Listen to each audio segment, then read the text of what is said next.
तो आज के इस डीप डाइव में हम एक ऐसे विषय पर बात करने वाले हैं जो सच कहूं तो हर घर से जुड़ा है। मेरे पास जो नोट्स और सोर्सेज है ना, हम्म, उनका आज एक ही मिशन है। एक बहुत बड़े भ्रम को, एक मिथ को तोड़ना। बिल्कुल। और ये एक ऐसी चीज है जिसके बारे में लोग आम तौर पर बात नहीं करते। देखिए, चाहे बैंक अकाउंट हो, इंश्योरेंस हो या म्यूचुअल फंड, हम्म, हर जगह फॉर्म के आखिर में एक नॉमिनी का नाम मांगा जाता है। वही तो। और लोग बस मतलब बिना सोचे समझे किसी भी करीबी का नाम उसमें डाल देते हैं। हम सब आम तौर पर यही मान लेते हैं कि नॉमिनी का मतलब ही उस पैसे का आखिरी मालिक या ओनर होता है। हाँ, लोग मनी मनी गहरी सांस लेते हैं कि चलो, मेरे बाद परिवार का भविष्य सुरक्षित हो गया। लेकिन आज के हमारे सोर्सेज बिल्कुल स्पष्ट करते हैं कि ऐसा हमेशा नहीं होता। ओके, तो चलिए इस पूरी उलझन को ठीक से सुलझाते हैं। मुझे तो सच में हैरानी होती है कि कैसे हम सब जिंदगी भर फॉर्म भरते रहते हैं बिना ये जाने कि हम असल में कर क्या रहे हैं। सही बात है, ये काफी कड़वी सच्चाई है। और लोग ये सोचकर जाते हैं कि उन्होंने सब कुछ अपनी पत्नी या बच्चों के नाम कर दिया है, पर असल में वो अपने पीछे एक भयंकर कानूनी चक्रव्यूह छोड़ जाते हैं। अरे बाप रे! मतलब अगर नॉमिनी मालिक नहीं है तो फिर वो है क्या? कानून की नज़र में उसकी क्या हैसियत होती है? देखिए, इस भ्रम को तोड़ने के लिए हमें सबसे पहले कानून के हिसाब से समझना होगा। आसान भाषा में कहें तो ज्यादातर मामलों में नॉमिनी सिर्फ और सिर्फ एक रिसीवर या एक फैसिलिटेटर होता है। सिर्फ रिसीवर? हाँ, बस एक रिसीवर। वो एक ऐसा व्यक्ति है जिस पर बैंक या कंपनी उस वक्त भरोसा करती है कि भाई निदान के बाद पैसा इसे सौंप दिया जाए, लेकिन असली मालिकाना हक किसी और के पास हो सकता है। अच्छा, एक सेकंड, इसे थोड़ा और आसान बनाते हैं। क्या हम इसको एक कुरियर वाले की तरह समझ सकते हैं? कुरियर वाला? हाँ, बताएं कैसे? मतलब जैसे मैंने ऑनलाइन कोई बहुत महंगा तोहफा मंगवाया, हम्म। अब कुरियर वाला आता है और मेरे घर के किसी भी सदस्य या पड़ोसी के हाथ में वो डिब्बा थमा देता है, उनके सिग्नेचर ले लेता है। बिल्कुल, हाँ। तो वो पड़ोसी सिर्फ उस पार्सल को रिसीव करने वाला हुआ ना। हम्म। बैंक के लिए नॉमिनी वही पड़ोसी है। हम्म। उसने पार्सल ले तो लिया, लेकिन उस डिब्बे के अंदर का जो तोहफा है वो उसका नहीं हो गया। उस हम्म। पड़ोसी को वो डिब्बा असली मालिक तक पहुंचाना ही पड़ेगा। वाओ, ये एनालॉजी एकदम सटीक है। नॉमिनी का काम उस संपत्ति को या पैसे को बैंक से सुरक्षित बाहर निकालना है। वो सिर्फ एक जरिया है। लेकिन यहाँ एक दिलचस्प बात है जो सोर्सेज बताते हैं। क्या? अगर उस कुरियर वाले को यानी उस पड़ोसी को लगने लगे कि वही मालिक है, तो विवाद शुरू होता है। एक पिता ने अपने 4 बच्चों में से सिर्फ एक को नॉमिनी बनाया। अब बाकी 3 बच्चे मान लेते हैं कि उनके अधिकार खत्म हो गए। ओ, और नॉमिनी वाला बच्चा भी यही सोचता होगा कि सारा पैसा अब मेरा ही है। बिल्कुल। और यहीं से पारिवारिक झगड़े शुरू होते हैं, क्योंकि नॉमिनी हमेशा बेनिफिशियल ओनर नहीं होता। उसे वो पैसा चारों के बीच कानून के हिसाब से बराबर बांटना पड़ेगा। Here's where it gets really interesting. एक बहुत बड़ा सवाल मेरे दिमाग में आ रहा है। हाँ, पूछिए। अगर अंत में कानून या उत्तराधिकार के नियमों को ही ये तय करना है कि पैसा किसे मिलेगा, तो फिर ये बैंक, म्यूचुअल फंड और बीमा कंपनियां ये सब नॉमिनी बनाने पर इतना जोर क्यों देती हैं? ये बहुत ही वैलिड सवाल है। मतलब हर जगह नॉमिनी का फॉर्म क्यों भरवाया जाता है? अगर आखिरी फैसला वसीयत या कानून को ही करना है, तो क्या ये सारी कवायद जो सारा प्रोसेस है सिर्फ एक कागजी फॉर्मेलिटी है? क्या बैंक सिर्फ अपना पल्ला झाड़ रहा है? देखिए, इसे सिर्फ पल्ला झाड़ना कहना थोड़ा गलत होगा। इसका मुख्य उद्देश्य संपत्तियों को फ्रीज होने से बचाना है, ताकि पूरा फाइनेंशियल सिस्टम ठप ना पड़ जाए। फ्रीज होने से बचाना मतलब? जरा इस नजरिए से सोचिए। अगर नॉमिनी का सिस्टम ना हो और किसी खाता धारक का निधन हो जाए, तो बैंक को कैसे पता चलेगा कि असली वारिस कौन है? बैंक कोई अदालत तो है नहीं जो परिवार के झगड़े बैठकर सुलझाए। हाँ, ये बात तो है। बैंक वालों को क्या पता कि किसके घर में क्या चल रहा है, या वसीयत असली है या नकली? वही तो। बैंक को सक्सेशन सर्टिफिकेट मांगना पड़ेगा, अदालत के चक्कर लगाने पड़ेंगे। इस पूरी प्रक्रिया में 5 से 10 साल आराम से लग सकते हैं। 10 साल? तब तक तो पैसा फंसा रहेगा बैंक में। बिल्कुल फंसा रहेगा। परिवार को शायद अंतिम संस्कार के लिए या रोजमर्रा के खर्चों के लिए तुरंत पैसे की जरूरत हो, लेकिन उन्हें 1 रुपए नहीं मिलेगा। ओह, अब मैं समझा। इसलिए कानून ने ये बीच का रास्ता निकाला। बैंक कहता है, देखिए, हमें आपके झगड़ों से कोई मतलब नहीं है। हमें बस एक भरोसेमंद व्यक्ति दे दीजिए जिसे हम ये पैसा सौंप सकें, ताकि हमारी जिम्मेदारी खत्म हो जाए। बैंक फाइल बंद करता है और किनारे हो जाता है। ये तो सच में बहुत दिलचस्प है। बैंक अपनी जिम्मेदारी खत्म कर रहा है। लेकिन इससे एक बहुत बड़ा रिस्क भी तो पैदा होता है ना।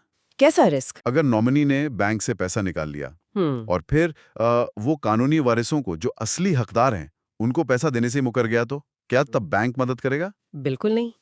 बैंक की भूमिका वहीं पर पूरी तरह खत्म हो जाती है।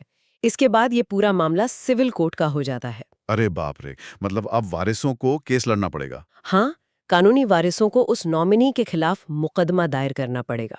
और लोगों की सबसे बड़ी गलती यही होती है कि वो नॉमिनी और लीगल एयर यानी कानूनी वारिस के बीच का अंतर समझ नहीं पाते। So what does this all mean? ये बुनियादी गलतफहमी तो बहुत खतरनाक है। और ये सिर्फ बैंक तक सीमित नहीं होगी है ना। लोग जो अलग अलग तरह के एसेट्स बनाते हैं, हर जगह ये भ्रम असर डालता होगा। सही पकड़ा आपने। हर एसेट के नियम थोड़े अलग अलग लगते हैं। बैंक अकाउंट का तो हमने समझ लिया कि वहां नॉमिनी सिर्फ एक रिसीवर है, एक ट्रस्टी की तरह है। हाँ, वो पैसे निकालेगा और वारिसों को देगा। पर क्या इंश्योरेंस यानी जीवन बीमा के मामले में भी यही नियम लागू होता है? इंश्योरेंस के मामले में नियम थोड़े से और जटिल हो जाते हैं और यहीं सबसे ज्यादा कंफ्यूजन होता है। आमतौर पर लाइफ इंश्योरेंस में भी नॉमिनी रिसीवर ही होता है, जो डेथ बेनिफिट प्राप्त करके वारिसों को सौंपता है। लेकिन इसमें एक बहुत बड़ा अपवाद यानी एक्सेप्शन है। एक्सेप्शन? वो क्या है? वो है मैरिड विमेन्स प्रॉपर्टी एक्ट, जिसे शॉर्ट में MWP एक्ट कहते हैं। इसके तहत ली गई पॉलिसी बिल्कुल अलग तरीके से काम करती है। एक सेकंड, ये मैरिड विमेन्स प्रॉपर्टी एक्ट कैसे काम करता है? मुझे लगता है बहुत कम लोगों को इसकी जानकारी होगी। हाँ, और इसके पीछे का मैकेनिज्म सच में बहुत शानदार है।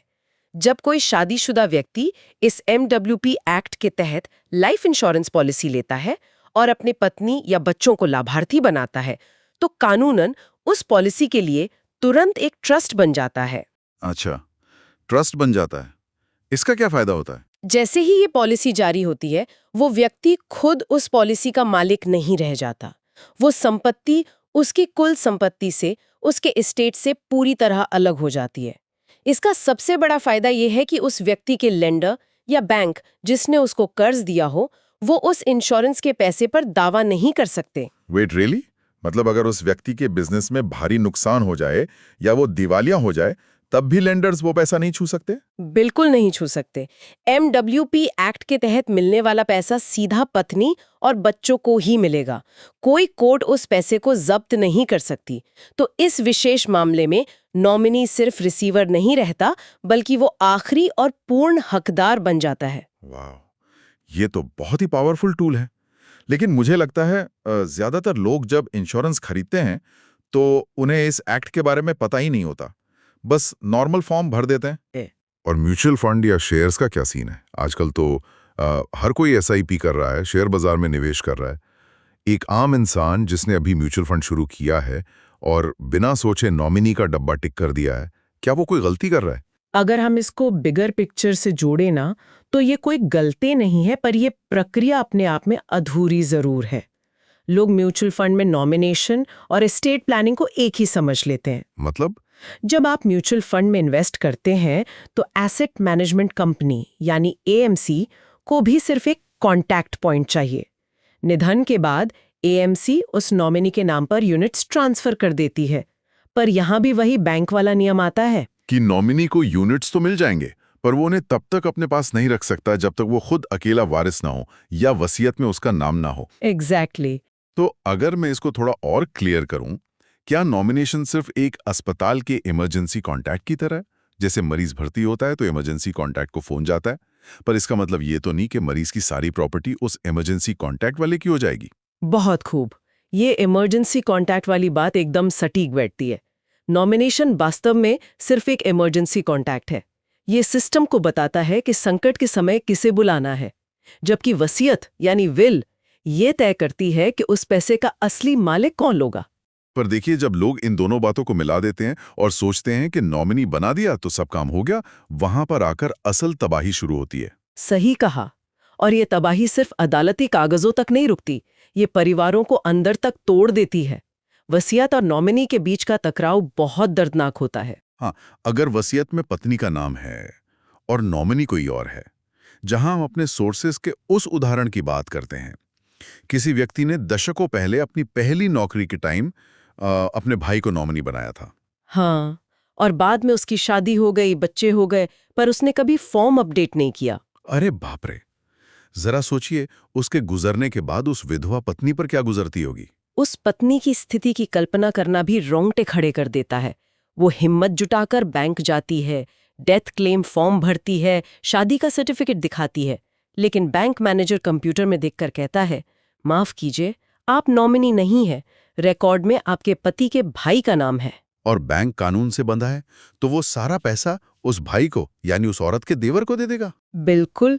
अब वो पत्नी अपने देवर के पास जाती है और पैसे मांगती है, और अगर देवर की नीयत खराब हो जाए तो वो मुकर जाएगा, कहेगा भाई ने मेरा नाम लिखा था, ये पैसा मेरा है। तब तो उस बेचारी औरत के पास कोर्ट जाने के अलावा कोई रास्ता नहीं बचेगा। और यहीं पर वसीयत की सबसे बड़ी अहमियत सामने आती है।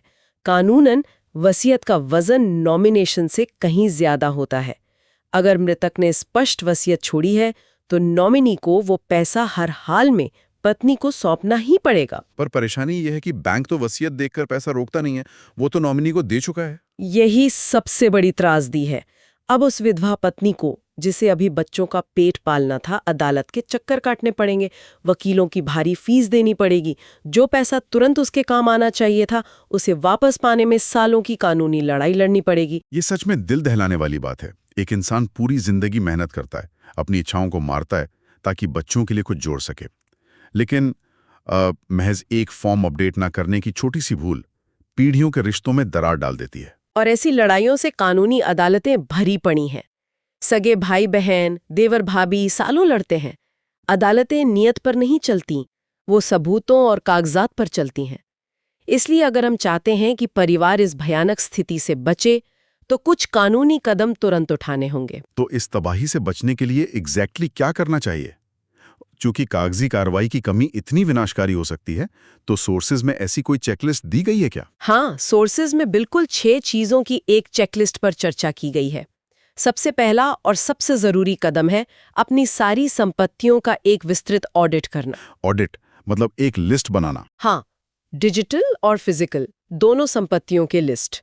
और फिर जांच करनी होगी कि हर बैंक खाते, हर फिक्स डिपॉजिट में नॉमिनेशन अपडेट है या नहीं। सही बात है। मतलब जो दशकों पहले भाई वाला उदाहरण देखा हमने, समय के साथ प्रायोरिटीज बदलती हैं तो फॉर्म भी अपडेट करना चाहिए। दूसरा पॉइंट क्या है? दूसरा है इंश्योरेंस। हाँ, क्या इंश्योरेंस नॉमिनी सही है?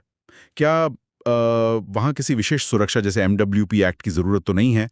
ये क्लियर होना चाहिए कि नॉमिनी सिर्फ फैसिलिटेटर है या ओनर। राइट। और तीसरा पॉइंट? तीसरा है म्यूचुअल फंड्स और शेयर्स, क्या उनके नॉमिनेशन अपडेटेड है? चौथा सबसे बड़ा कदम है वसीयत यानी विल का होना, एक लीगल डॉक्यूमेंट जो तय करेगा कि आखिरी वारिस कौन है। बिल्कुल। अगर नॉमिनी सिर्फ रिसीवर है तो फ्यूचर के डिस्प्यूट्स खत्म करने का एक ही रास्ता है, एक सॉलिड वसीयत। सही कहा। लेकिन यहाँ एक 5वां पॉइंट भी आता है जो उतना ही प्रैक्टिकल है। मान लीजिए किसी ने वसीयत भी बना ली, सब अपडेट कर दिया, पर उन कागजों को किसी पुरानी अलमारी के गुप्त लॉकर में छुपा दिया या कंप्यूटर में पासवर्ड लगा के रख दिया। हाँ, अगर परिवार को पता ही नहीं कि डॉक्यूमेंट कहाँ है, तो इस सारी प्लानिंग का क्या फायदा? वही तो 5वां कदम है। क्या परिवार को इन सब की जानकारी है? घर में आमतौर पर इन मुद्दों पर बात करना एक टैबू माना जाता है। लोग सोचते हैं कि अभी से मरने की बातें क्यों करें।